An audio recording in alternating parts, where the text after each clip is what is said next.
अब हम बात करते हैं कि इस जो मैंने पहले आपको बताया था एटॉमिक मास यूनिट,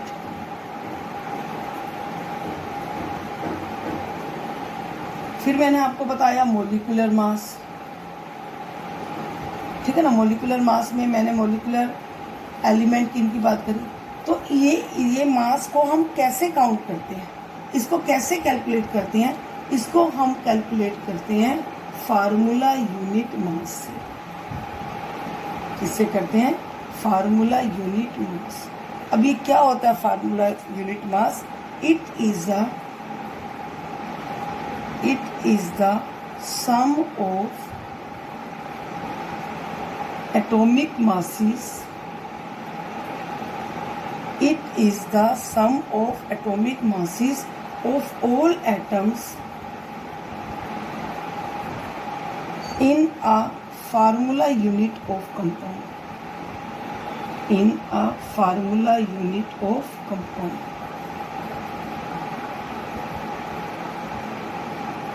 ठीक है, in a formula unit of compound is known as formula unit mass. अब इसके मैं आपको एग्जांपल्स करके, अगर आज आप क्वेश्चन की calculate the atomic mass of water, इसका मास नंबर अब आपको गिवन होगा। नेक्स्ट चैप्टर में ये सारा आएगा कि कैसे याद करना है, लेकिन अभी आपको ये जो है ये मास गिवन होगा। अब हमें पता वाटर में हमारे को मास नंबर दे रखा है, हाइड्रोजन का मास नंबर दे रखा है 1 म्यू और ऑक्सीजन का दे रखा है 16 म्यू। एटॉमिक मास यूनिट है ना, इसलिए म्यू में होगा।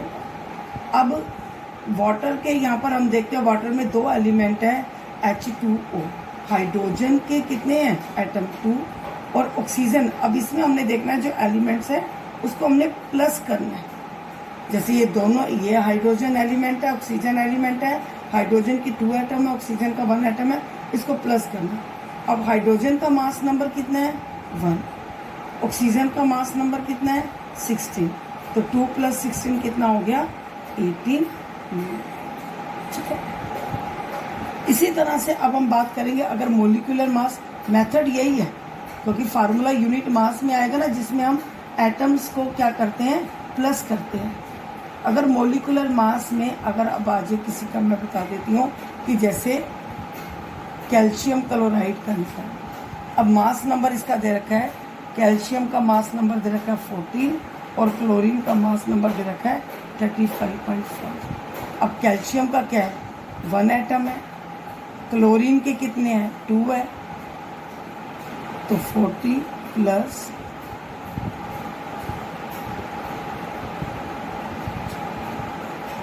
ठीक है ना, यहाँ पर इसको जब मल्टीप्लाई करेंगे कितना आएगा? 71।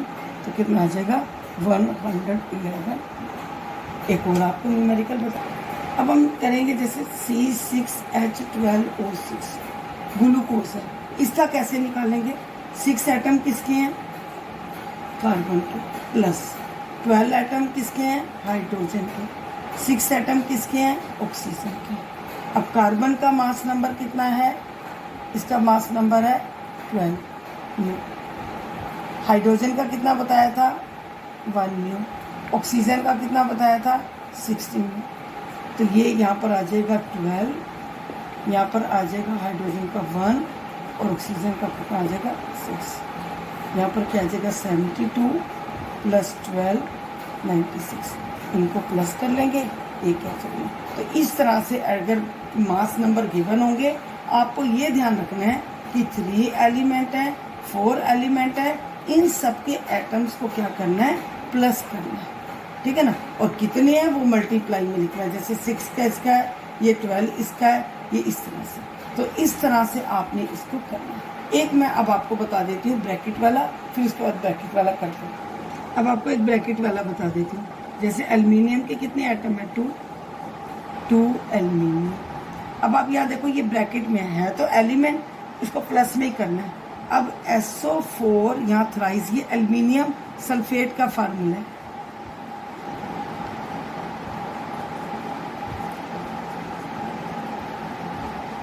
एल्युमिनियम सल्फेट का फार्मूला है। एल्युमिनियम के 2, सल्फर के कितने हैं, यहाँ पर ब्रैकेट के बाद जो नंबर दिया होता है 3 × S। अब यहाँ पर देखो ये 4 है, ये 3 है, तो क्या कर देंगे मल्टीप्लाई 12 × अब एल्युमिनियम का मास नंबर होता है 27। अभी आपको बता रही कि आपका एग्जाम में गिवन होगा ये। ऑक्सीजन का कितना होता है 16। अब 2 × 27, 3 × 32, 12 × 16।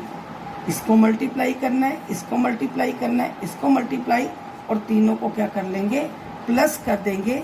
ये इसका क्या आ जाएगा एटॉमिक मास यूनिट या मॉलिक्यूलर मास। मॉलिक्यूल्स क्या है, जब एटम्स को मिलाकर मॉलिक्यूल बनते हैं, ठीक है ना।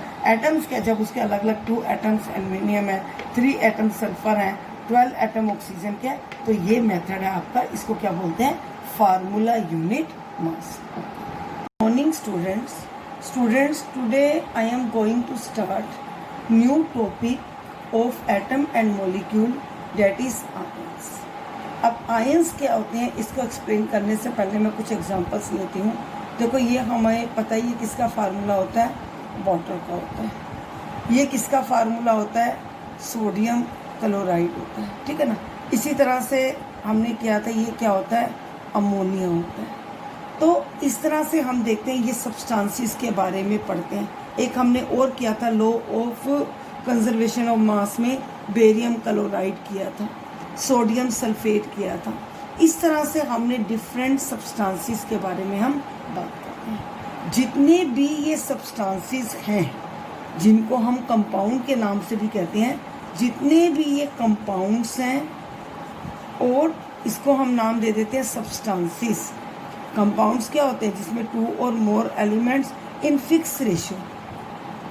जितने भी ये कंपाउंड्स और सब्सटेंसेस हैं ये बने हुए हैं is are made up of metal and non metal. पहले हमारा पार्ट आ चुका है कि मेटल्स क्या होते हैं। एलिमेंट्स को हमने 3 पार्ट्स में डिवाइड किया था, elements same kind of atoms. फिर क्लासिफिकेशन ऑफ एलिमेंट्स में हमने क्या किया था, मेटल, नॉन मेटल, मेटल्स। तो कंपाउंड्स और substances are made up of metal and non metal, ठीक है ना। ये क्या मेटल की भी कैरेक्टरिस्टिक्स की थी, नॉन कंटेन चार्जेस।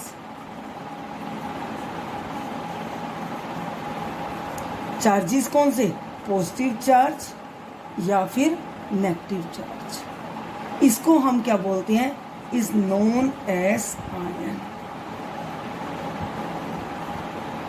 जितने भी ये सब्सटेंसेस हैं मेटल नॉन मेटल से, जैसे हाइड्रोजन मेटल में है तो ऑक्सीजन नॉन मेटल में, सोडियम मेटल में, क्लोरीन नॉन मेटल में, मेटल नॉन मेटल, ठीक है ना। यहाँ पर ये हाइड्रोजन का दोनों में ये अपनी कैरेक्टरिस्टिक्स को शो कर जाता है, कई बार मेटल में भी नॉन मेटल में भी। उसका रीज़न भी आगे आपको चैप्टर में बताऊंगी। Metal non metal, metal non metal, इन सब में चार्जेस होते हैं। चार्जेस मीन्स कि पॉजिटिव चार्ज और नेगेटिव चार्ज। जितने भी मेटल के सब्सटेंसेस हैं उन सब में क्या होता है, पॉजिटिव चार्ज होता है। जितने नेगेटिव सब्सटेंस नॉन मेटल होते हैं इन सब में क्या होता है, नेगेटिव चार्ज। तो इसलिए इनको हम क्या बोलते हैं, नॉन एज आयंस। जो पॉजिटिव चार्ज के आयंस हैं, positive charge ions is known as cation, और negative charge ion known as anion, ठीक है ना। जो पॉजिटिव है उनको हम क्या बोलते हैं, कैटायन बोलते हैं। इसमें भी मैंने कहा ना, कभी मेटल में नॉन मेटल में इसका रीज़न आएगा भी, तो कभी पॉजिटिव चार्ज का नेगेटिव, लेकिन हर एक सब्सटेंस पॉजिटिव और नेगेटिव दोनों से मिलकर बना है, ठीक है ना। और पॉजिटिव और नेगेटिव को नाम क्या देते हैं ये बताया मैंने आपको। और हर एक सब्सटेंस पर जो होता है वो चार्ज होता है। एक्चुअली जो ये चार्ज होता है ये इसकी क्या होती है, वैलेंसी होती है। कोई भी सब्सटेंस है, जैसे अगर हम यहाँ पर बात करें कि ये जैसे हमारे ये फार्मूले हैं NCl, ये एक्चुअली क्या है, it is determined by valency of each element, कि हर एक एलिमेंट की कितनी वैलेंसी है। वैलेंसी मीन्स क्या होती है? कंबाइनिंग पावर ऑफ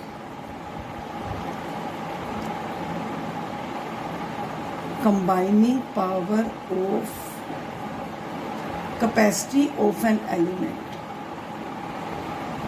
कि उस एलिमेंट की पावर क्या है। कैसे ये वैलेंसी आती है, फिर ये डिटेल में आता है आपके 4th चैप्टर में। अभी आपको क्या याद रखना है? ये याद रखना है कि जितने भी कंपाउंड हैं वो पॉजिटिव और नेगेटिव से बने हुए हैं। पॉजिटिव को कैटायन बोलते हैं, नेगेटिव को एनायन बोलते हैं। ये हर एक एलिमेंट की क्या मानी जाती है? वैलेंसी। अब हम करेंगे इसके बाद, पहले मैंने आपको आयंस बता दिया, अब मैं आपको बता रही हूँ पॉली एटॉमिक आयंस। पहले आयंस की एक कंपाउंड में पॉजिटिव और नेगेटिव चार्जेस होते हैं, नेगेटिव और पॉजिटिव वैलेंसी होती है, उसको हम बोलते हैं आयंस। पॉली एटॉमिक क्या होता है? Group of atoms. Most important topic, group of atoms having common charge. अभी तो मैंने कहा था कि एक एलिमेंट पर होता है, अब इसमें क्या है? Group of atoms having common charge. Common charge है वो नेगेटिव है या पॉजिटिव है? Having common charge known as, ठीक है ना, known as polyatomic ion. अभी तक मैंने पहले क्या, देखो मैंने आयंस में पहले यहाँ पर लिख देती हूँ मैं, आयंस में क्या कहा था मैंने? जैसे NaCl का कहा था। अब इसमें प्लस का, इसमें माइनस का, ये भी एक एलिमेंट है, ये भी एक एलिमेंट है। लेकिन पॉली एटॉमिक में क्या है कि जिसमें जैसे आपका आ जाता है अमोनियम हाइड्रोक्साइड, ठीक है ना, अमोनियम का पहले ले लेते हैं, अलग अलग है ना। अब इसमें देखते हैं हम 2 हैं, अब इसके ऊपर एक कॉमन चार्ज होता है, वो कॉमन चार्ज क्या है? जैसे इसके ऊपर प्लस का, ये कॉमन मीन्स कि इन दोनों का एक कॉमन चार्ज है। इसी तरह से हाइड्रोक्साइड,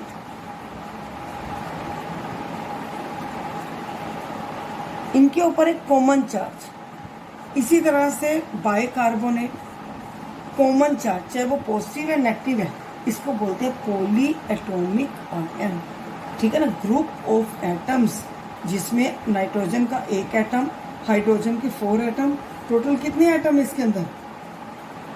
5 एटम्स है।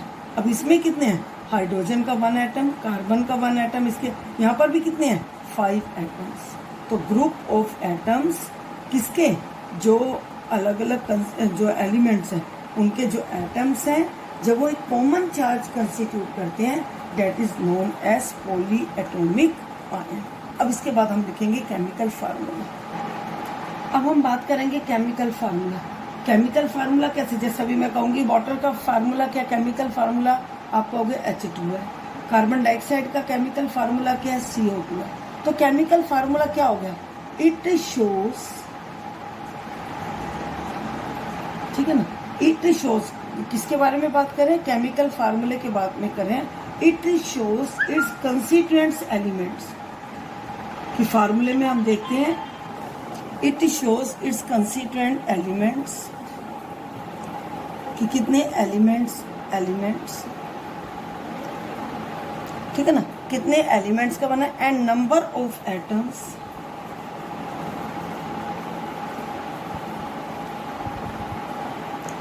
Number of atoms in each combining element. मैंने अभी पहले भी आपको बताया, दोबारा से बता रही हूँ।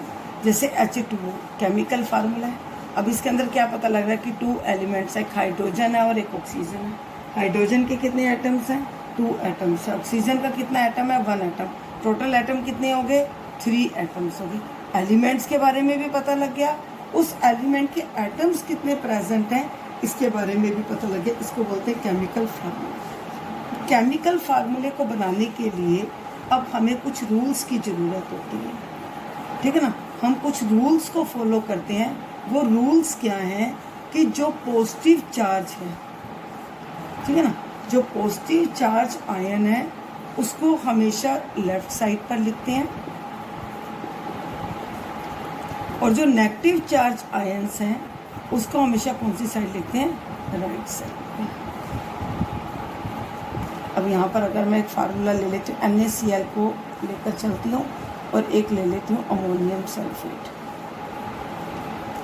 दो फार्मूले से ऐसे चलती हूँ मैं। अब इसमें देखिए एक और भी ले लेते हैं हम, NaCl ले लिया, मैग्नीशियम क्लोराइड ले लेते हैं, plus minus plus minus plus minus. अब हम देखते हैं कि जितने भी प्लस के हैं वो कौन सी साइड है, लेफ्ट साइड पर है, जितने भी नेगेटिव है वो कौन सी साइड पर है, राइट साइड पर है, ठीक है ना। और जो लेफ्ट साइड के होते हैं उनको हम क्या बोलते हैं, मेटल, ठीक है ना। और जो राइट साइड के होते हैं उनको क्या बोलते हैं, नॉन मेटल,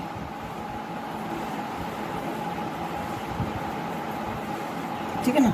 इसको बोलते हैं मेटल, इसको क्या बोलते हैं, नॉन मेटल। इनमें जो इसकी हर एक एलिमेंट की वैलेंसी जो है हमें उसके साथ लिखनी है। जैसे Na+, इसकी वैलेंसी है, मैग्नीशियम की वैलेंसी कितनी है, 2+, ठीक है ना। जो चार्जेस है वैलेंसी है इसकी ये लिखनी है। इसी तरह से जो नॉन मेटल की है, क्लोरीन की माइनस, सल्फेट की क्या है, माइनस। तो इस तरह से कोई भी फार्मूला जब लिखते हैं, फर्स्ट लेफ्ट साइड पर, राइट साइड पर। और अगर पॉलीएटॉमिक आयन है, जैसे अगर मैंने यहाँ पर एग्जांपल है, ये पॉलीएटॉमिक आयन है, तो उसको किस में लिखना है, ब्रैकेट में। पॉलीएटॉमिक आयंस को किस में लिखना है, इन ब्रैकेट, क्योंकि इसकी अब इसके ऊपर प्लस है, ग्रुप ऑफ एटम है, कॉमन चार्ज है, तो इसको हमने हमेशा किस में रखा। अब हम जो रूल्स मैंने बताए हैं उस रूल्स से कैसे फार्मूला बनाते हैं वो एग्जांपल्स अब मैं आपको शो करती हूँ। देखो सबसे पहले सोडियम क्लोराइड का ही लेती हूँ। इसका पहले अगर आ जाए कि सोडियम क्लोराइड का फार्मूला कैसे लिखते हैं, सोडियम क्लोराइड, आप ऐसे स्टार्ट करोगे, ठीक है ना। कि सोडियम क्लोराइड, सोडियम क्लोराइड में पहले देखोगे सोडियम का सिंबल क्या है, Na है, और क्लोराइड,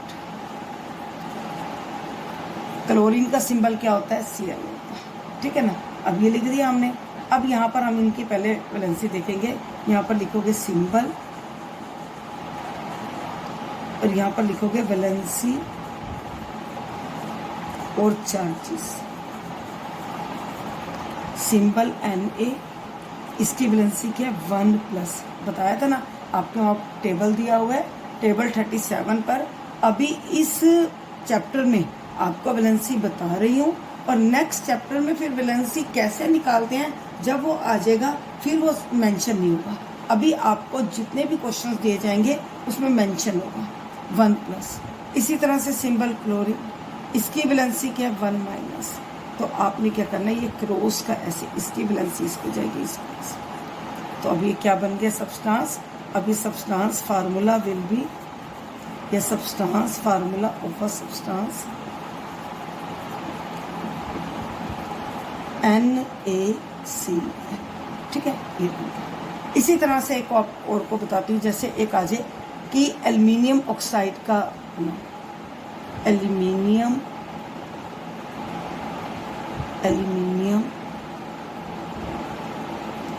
ऑक्साइड, ठीक है ना। पहले हम यहाँ पर यूज करेंगे सिंबल। देखो एल्युमिनियम का सिंबल क्या है, Al, ऑक्सीजन का सिंबल है। अब वैलेंसी, इसकी वैलेंसी कितनी आती है एल्युमिनियम की, 3, अभी मेंशन होगी 3+, और यहाँ पर क्या होगी 2-। इसका इसको क्रॉस, इसका इसको क्रॉस, फार्मूला क्या बन जाएगा, Al2O3। तो एल्युमिनियम ऑक्साइड का फार्मूला क्या हो गया, Al2O3। ये सारे 10th क्लास में इंपॉर्टेंट सब्सटेंस है, याद करना। नेक्स्ट अब आपको बताती हूँ कैल्शियम ऑक्साइड। पहले ऐसे लिख दिया कैल्शियम ऑक्साइड। अब यहाँ पर करोगे सिंबल, यहाँ पर करोगे वैलेंसी। सिंबल क्या है, अब कैल्शियम का सिंबल क्या होता है, हमारा सिंबल होता है Ca। ऑक्साइड का सिंबल क्या होता है, O हो गया। इसकी वैलेंसी क्या है, 2+, इसकी वैलेंसी क्या है, 2-। अब इसका इसको इसका फार्मूला क्या हो गया, CA2O2। अब देखो दोनों की सेम है तो यहाँ पर इसको कैंसिल भी कर सकते हो। मतलब अगर यहाँ पर 4 होता तो 2 बनता, 2 2 टू द 4 काट भी सकते हो, तो यहाँ पर होगी। तो अब क्या बन गया हमारा फार्मूला Ca। अब इसका एक और एग्जाम्पल जो पॉली एटॉमिक का है, एल्युमिनियम सल्फेट।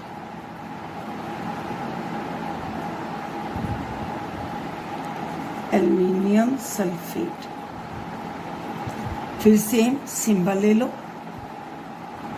यहाँ पर क्या लिख लोगे, इसकी वैलेंसी लिख लोगे।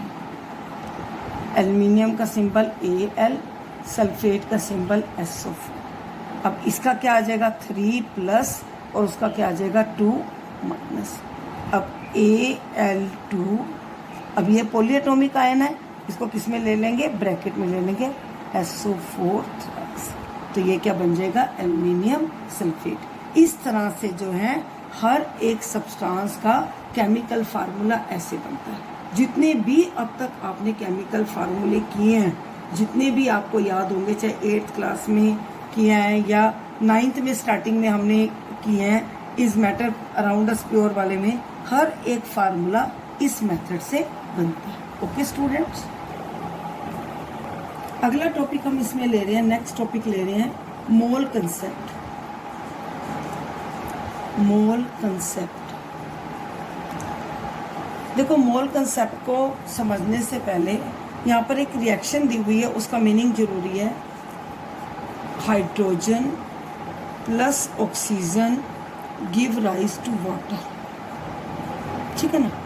Hydrogen plus oxygen give rise to water, ये एक केमिकल रिएक्शन है। ये केमिकल रिएक्शन हमें 2 मीनिंग बताती है। इस रिएक्शन से हमें 2 इंडिकेशंस मिलते हैं। फर्स्ट क्या मिलता है कि ये देखो ये एक मॉलिक्यूल है, ठीक है ना, इसके आगे 2 लगा हुआ तो कितने हो गए, 2 molecules of hydrogen react with, यहां पर कितने हैं, 1 मॉलिक्यूल ऑफ ऑक्सीजन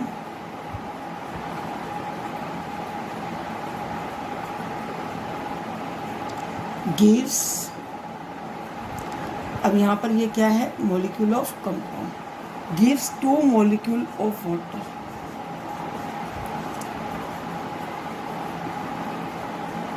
एक तो ये फर्स्ट इंडिकेशन आ गया कि मॉलिक्यूल के बारे में। तो दूसरा, अगर हम अब इसका मास निकालें, अगर मास निकालें, हमें पता है कि हाइड्रोजन के 2 एटम है, 1 इसका मास नंबर होता है, तो ये कितना हो गया, 4 हो गया। इसी तरह से ऑक्सीजन का निकालें, ऑक्सीजन का कितना होता है, 8 होता है, तो यहाँ पर कितने हो गए, 16 हो गया, ठीक है ना। उसके बाद यहाँ पर 2 हाइड्रोजन के 1 ऑक्सीजन का, हाइड्रोजन के 1 ऑक्सीजन का कितना है 8, 2 प्लस 8 ये कितना हो गया 20, सॉरी बेटा ऑक्सीजन के होते हैं 16, ठीक है ना। तो यहाँ पर ऑक्सीजन का मास नंबर कितना है 16 है, तो जब हमारा यहाँ पर 16 आएगा तो यहाँ पर कितना हो गया 32 म्यू हो गया, और यहाँ पर भी कितना है ये 16 है, ठीक है। तो ये कितना हो गया, तो 4 प्लस 32 कितना हो गया 36 म्यू हो गया। यहाँ पर भी कितना है 16 प्लस 2 कितने हो गए 18 टू द 36 म्यू। दोनों तरफ का जो, एक तो ये law of conservation of mass को भी फॉलो कर रहा है, ठीक है ना, कि दोनों की तरफ मास सेम है, एक मॉलिक्यूल्स के बारे में भी बता रहे हैं। अब इस रिएक्शन से हमें आगे हेल्प मिलती है समझने के लिए मोल कंसेप्ट। अब मोल कंसेप्ट क्या है इसके बारे में डिस्कस करेंगे। अब हमने उस रिएक्शन से क्या देखा, एक तो मास नंबर का देखा, एक हमने उसके अंदर देखे कि नंबर ऑफ एटम्स कितने प्रेजेंट है, मॉलिक्यूल्स कितने प्रेजेंट है। एक रिएक्शन के अंदर हमें क्लियर हो गया कि एटम्स हाइड्रोजन के कितने हैं, ऑक्सीजन के कितने हैं, मॉलिक्यूल ऑफ एलिमेंट क्या है, मॉलिक्यूल ऑफ कंपाउंड क्या है। तो जब हमें पूरा एटम्स के बारे में डिटेल में मिल जाए, उसको हम नाम देते हैं, एक न्यू यूनिट का नेम देते हैं, और वो न्यू यूनिट क्या है मोल। अब 1 मोल है क्या, देखो 1 मोल ऑफ एनी स्पीशीज। अब इसमें अंदर क्या हो जाएगा, चाहे हम आयंस की बात करें, आयंस क्या बताए थे मैंने, आयंस क्या बताए थे मैंने आपको, पॉजिटिव और नेगेटिव। हम एटम्स की बात करें कि सेम काइंड ऑफ एटम, चाहे हम एलिमेंट्स की बात करें, हम मॉलिक्यूल की बात करें, हम कंपाउंड की बात करें, कोई भी अगर हम बात करें तो 1 मोल क्या है, जो है is that quantity, is that quantity in number, ठीक है ना। 1 mole of any species means कि देखो हम कब से इस चैप्टर के अंदर क्या कर रहे हैं, आयंस की भी बात कर रहे हैं, एटम्स की भी बात कर रहे हैं, मॉलिक्यूल्स की भी बात करते हैं, या एक पार्टिकल्स की भी बात करते हैं। किसी के बारे में भी जब हम बात करते हैं तो वो क्वांटिटी है in which number having a mass equal to its atomic number, its atomic mass, sorry its atomic और मोलिकुलर मास। मोलिकुलर मास में भी तो यही है ना कि उसके एटम का mass. Repeating, 1 mole of any species, जिसके अंदर ये भी है, is that quantity in number having mass equal to its atomic और मोलिकुलर मासेस इन ग्राम। जब हम ग्राम में बात करते हैं, अब देखो हमें पता है कि अगर हम 1 डजन की बात करते हैं, 1 डजन में क्या होता है, इक्वल 12 होता है। चाहे फिर हम 12 बुक्स का नाम ले, चाहे हम पेंसिल का नाम ले, हम कोई भी मटेरियल, चाहे हम फ्रूट्स के लें, हमें पता है कि 1 डजन का मीनिंग क्या है, 12 है।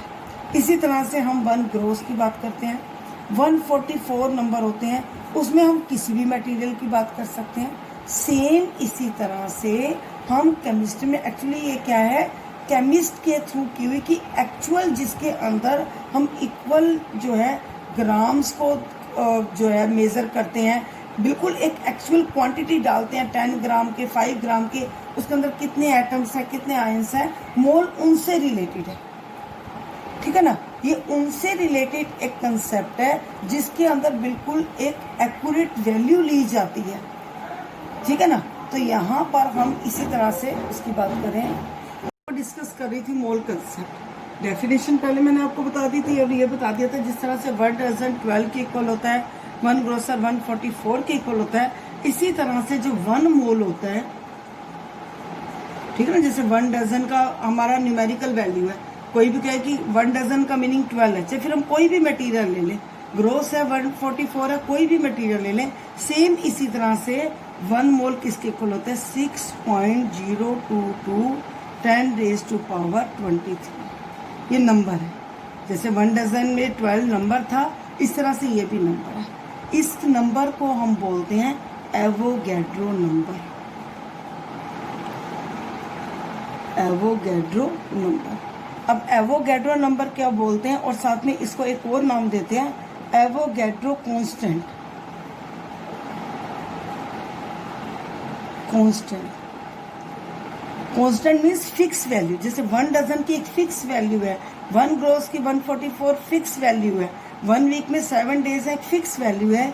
सेम इसी तरह से ये वैल्यू भी फिक्स है, क्योंकि साइंटिस्ट एवोगैड्रो ने, इटालियन साइंटिस्ट एवोगैड्रो ने इसको न्यूमेरिकली ऑब्टेन किया था। मशीन जिस तरह से न्यूमेरिकल होता है एक्सपेरिमेंटली वैल्यू, जैसे एक्सपेरिमेंटली ऑब्टेन वैल्यू, जो एक्सपेरिमेंटली ऑब्टेन वैल्यू होती है वो हमेशा फिक्स वैल्यू होती है। तो ये क्योंकि ये एक्सपेरिमेंटली ऑब्टेन्ड वैल्यू थी इसलिए, और इसको किसने किया था, साइंटिस्ट एवोगैड्रो ने किया था। उसको ऑनर और रिगार्ड देने के लिए हमने इसका नाम रख दिया Avogadro number, Avogadro constant number. अब 1 मोल मीन्स, देखो जैसे मैं 1 मोल बात करती हूँ कार्बन एटम की, 1 मोल कार्बन एटम है। अब मेरे को पता है कार्बन एटम में कितने होते हैं, 12 ग्राम होते हैं, तो 12 ग्राम ऑफ कार्बन एटम किसके इक्वल है, 6.022 10⁻23। ठीक है ना। 23 ये क्या हो गए एटम्स कि 12 ग्राम कार्बन के अंदर इतने एटम्स होते हैं। अब हमें पता भी हो ना, हम बार बार कर रहे हैं कि ये एलिमेंट इतने एटम्स से बना हुआ है, कितने एटम्स हैं। अगर उस एलिमेंट में अगर हम मास बढ़ा देते हैं, हमें पता 1 मॉलिक्यूल हो जाता है, 2 मॉलिक्यूल, 3 मॉलिक्यूल, वैसे उसके अंदर क्या होगा, एटम्स भी बढ़ते जाएंगे। तो 12 ग्राम के अंदर इतने एटम्स हैं। जितनी क्वांटिटी आगे ज़्यादा बढ़ाते जाएंगे, 24 ग्राम, 36, तो आगे क्या होते जाएंगे, एटम्स के नंबर बढ़ते जाएंगे। मैंने अभी आपको पहले भी बताया था कि जो एक्चुअली ये मोल कंसेप्ट है, ये क्या है, केमिस्ट का काउंटिंग यूनिट है। मोल को क्यों इंट्रोड्यूस किया गया था, मोल को इंट्रोड्यूस किया गया था बताने के लिए कि heap of number of atoms, कि इतने एलिमेंट के अंदर जो एटम्स है वो कितने हैं। हम हर एक में देखते कि इतने, इसके अंदर फिक्स वैल्यू है, इसके अंदर है। तो इस तरह से साइंस के अंदर भी जब केमिस्ट्री में हम मास ले रहे हैं, 12 ग्राम का कार्बन मास ले रहे हैं, या जैसे बताया 24 का ग्राम का ले रहे हैं, तो एटम्स भी तो नेचुरली चेंज होंगे। वो कितने एटम्स हैं, तो इसमें आपको क्या बता रही थी कि जिसमें हम क्या कहते हैं, heap of number of atoms से हम एटम्स को कंबाइन कर दे, क्या बन जाएगा, मॉलिक्यूल्स बन जाएगा। तो ठीक है ना। तो इस तरह से इसको जो मोल के कंसेप्ट को, ये तो एवोगैड्रो का नंबर बताया, मोल के कंसेप्ट को बताने वाला जो साइंटिस्ट था, उस साइंटिस्ट का नेम था ओस्टवाल्ड, विलियम ओस्टवाल्ड, जिसने इस लेटिन, एक्चुअली जो ये मोल है एक लेटिन वर्ड है, 1967 में इसको एक्सेप्ट किया गया था। ठीक है ना, यूनिवर्सली एक्सेप्ट किया गया था कि इस मोल के कंसेप्ट को। इसमें जब हम बात करते हैं mass of 1 mole of a substance, उसको हम नाम देते हैं mass of 1 mole of substance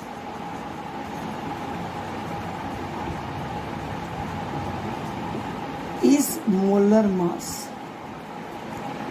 ठीक है ना। और ये मोलर मास किस में लिया जाता है, ये ग्राम में लिया जाता है। जो मोलिकुलर मास है उसी को जब हम मोल का सब्सटेंस में काउंट करते हैं, तो उसी को ही हम किस में लिख लेते हैं, ग्राम में लिख लेते हैं। अब हम करेंगे अब इसके रिगार्डिंग न्यूमेरिकल।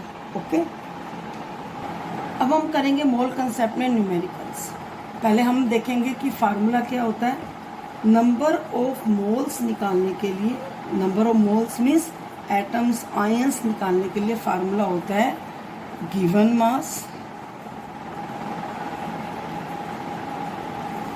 बाय में मोलर मास। अभी मोलर मास बताया ना, mass of a 1 mole of a substance is molar mass. अब यहाँ पर अगर हम मोल्स का कहें तो मोल्स को हम जो है वो करते हैं एन पे डिनोट करते हैं, स्मॉल एन से। अगर हम गिवन मास का कहें हम करते हैं स्मॉल एम से करते हैं। अगर हम मोलर मास की बात करते हैं कैपिटल एम से करते हैं। ठीक है ना, ये कैपिटल एम से स्मॉल एम से। अगर हम नंबर ऑफ पार्टिकल्स की बारी आ जाती है, नंबर ऑफ पार्टिकल्स, उसको करते हैं कैपिटल एन से। और एवोगैड्रो नंबर को हम करते हैं, ठीक है ना, एवोगैड्रो नंबर से, इससे हम इसको डोनेट करते हैं। और एक एवोगैड्रो के अंदर कितने एटम्स होते हैं, 6.0022 10⁻23 एटम। जैसे हमने 1 मोल में कितने होते हैं, ये कह सकते हैं कि 1 मोल के इक्वल ही होता है। अब हम करते हैं इसमें न्यूमेरिकल पार्ट करते हैं। आपके एक्सरसाइज के ही मैं न्यूमेरिकल पार्ट ले लेती हूँ। अब हम करेंगे मोल कंसेप्ट से रिलेटेड न्यूमेरिकल, पेज 44 से। मैंने आपको फार्मूला भी बता दिया। फार्मूला क्या बता दिया मैंने आपको कि फार्मूला क्या बता दिया, number of moles equal to given mass by में मोलर मास। अब सबसे पहले अगर हम देखें मोलर मास कैसे निकालते हैं, अगर कोई सब्सटेंस है उसका मोलर मास निकालना है। मोलर मास निकालने के लिए अगर हमें निकालते हैं कि HNO3 का मोलर मास क्या होगा। अब हमें पता है कि पहले जैसे मोलिकुलर मास निकालते थे वही मोलर मास है। मोलिकुलर मास में म्यू में देते थे, अब उसको किस में दे देंगे, ग्राम में दे देंगे। तो 1 एटम हाइड्रोजन का, 1 एटम नाइट्रोजन का 3 एटम किसके, ऑक्सीजन के। हाइड्रोजन और मास नंबर आपको गिवन होगा 14 और ऑक्सीजन के कितने हो गए 16। अब 1 + 14 + 48 तो कितने हो गए 48 + 15 कितने हो गए 63। अब यहाँ पर क्या लिख दोगे, ग्राम लिख दोगे। मोलर मास में और मोलिकुलर मास में सिर्फ वही डिफरेंस है, वहाँ पर म्यू लिखना है और यहाँ पर क्या लिखना है, ग्राम। तो इस तरह से जैसे मोलर मास है तो ऐसे निकालें, गिवन मास तो मेंशन होगा। अब आपको आगे अगला क्वेश्चन करती हूँ जिसमें मोल्स निकालने हैं। जैसे 8th question, number of moles, calculate number of moles. किसमें दिया हुआ है 22 gram of carbon dioxide.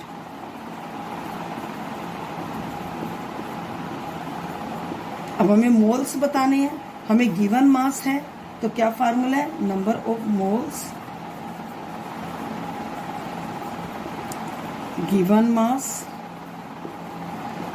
Bye में मोलर मास। अब गिवन मास कितना है 22 ग्राम है। अब मोलर मास कितना है, कार्बन डाइऑक्साइड है, CO2 है, 1 एटम किसका, कार्बन का, 2 एटम किसके, ऑक्सीजन के। कार्बन के कितने होते हैं 12 होते हैं और ऑक्सीजन के कितने होते हैं 16। 12 + 32 कितने हो गए 44 ग्राम, ठीक है। तो मोलर मास कितना हो गया 44। तो मोल्स कितने आ गए 1/2 = 0.5 मोल्स। अगर इसमें आ जाए कि एटम्स निकालो तो नेचुरली आपने क्या करना है कि इसको एवोगैड्रो नंबर से मल्टीप्लाई कर देना। एवोगैड्रो क्या है 6.022 10⁻23 एटम्स। अगर एटम्स निकालने के लिए आ जाए, मोल निकाल लिए, मोल से आगे बस आपने मल्टीप्लाई कर देना है तो क्या आ जाएगा, एटम्स आ जाएंगे। हम न्यूमेरिकल्स पार्ट को कंटिन्यू कर रहे थे, अब है 9th क्वेश्चन। देखो हर एक में यही है कि 3 है, 2 मेंशन होंगे, एक आपको फाइंड आउट करना है। जैसे अब इसमें है कि what is the given mass. अब गिवन मास निकालना है, पहले मैंने आपको बताया मोलर मास निकालने के लिए, फिर मोल्स का बताने के लिए। अब यह कि गिवन मास किसके अंदर 0.5 मोल ऑफ वाटर मोलिक्यूल्स। अब वही फार्मूला क्या है, नंबर ऑफ मोल्स। इसमें आपकी टर्म्स भी यूज करनी है आपने, गिवन मास बाय में मोलर मास। अब हमें क्या मेंशन निकालना है, गिवन मास। अब हमें मोलर मास यहाँ से निकाल लेंगे, अभी पहले भी निकाला था।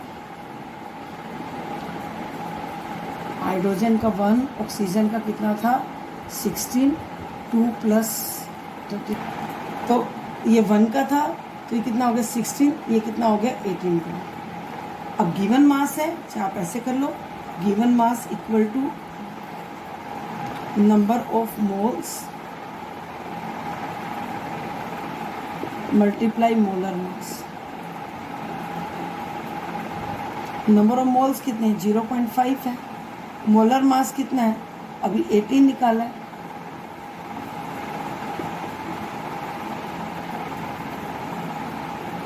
कितना आ गया 2 9 कितना आ गया 9 ग्राम। तो इस तरह से आपने क्या निकाल लिया, गिवन मास निकाल लिया। अब इसके साथ एक 10th question, calculate the number of molecules of sulphur 16 gram of solid sulphur. अब आपको निकालने हैं नंबर ऑफ मोलिक्यूल्स। मैंने आपको बताया था ना, चाहे नंबर ऑफ एटम्स निकालते हैं, नंबर ऑफ आयंस निकालते हैं। अब हम 10th क्वेश्चन में क्या कर रहे हैं, नंबर ऑफ मोलिक्यूल्स। बताया था ना, नंबर ऑफ एटम्स निकालें चाहे नंबर ऑफ आयंस निकालें तो पहले मोल्स का निकालना जरूरी है इसके अंदर, तभी हमारा निकल पाएगा। अब सल्फर हमें पता है कि 8 एटम सल्फर के मिलकर बनता है 1 मोलिक्यूल। ओके, अब कितना गिवन मास कितना दिया हुआ है 16 ग्राम। मोलर मास कैसे निकाल लेंगे, 8 एटम्स ऑफ सल्फर, सल्फर का कितना है 32 तो कितना आ जाएगा 256 ग्राम। अब पहले मोलिक्यूल्स निकालने के लिए क्या निकालना पड़ेगा, number of moles, given mass 60, molar mass 256 ग्राम। ठीक है ना। अब साथ में अगर आपको निकालने के मोलिक्यूल्स निकालने, चाहे इसको पहले यहाँ पर कर लो।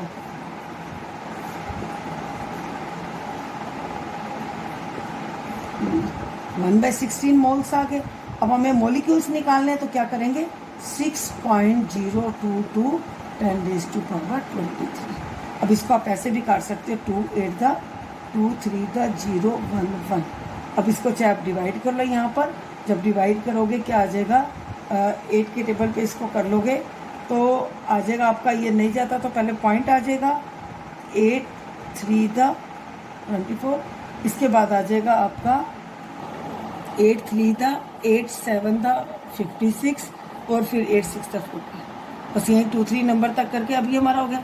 लेकिन रूल के अकॉर्डिंग क्या हमें फर्स्ट के बाद दिखाना होता है। पहले भी साइंटिफिक नोटेशन आपने मैथ में भी किया हुआ है, 8th क्लास में, साइंस में भी बताया हुआ। तो जब इस डिजिट को यहाँ पर लेकर जाएंगे तो नेचुरली यहाँ पर क्या हो जाएगा, एक वहाँ कम हो जाएगा। ठीक है ना। तो इस तरह से ये क्या आ गए, मोलिक्यूल्स।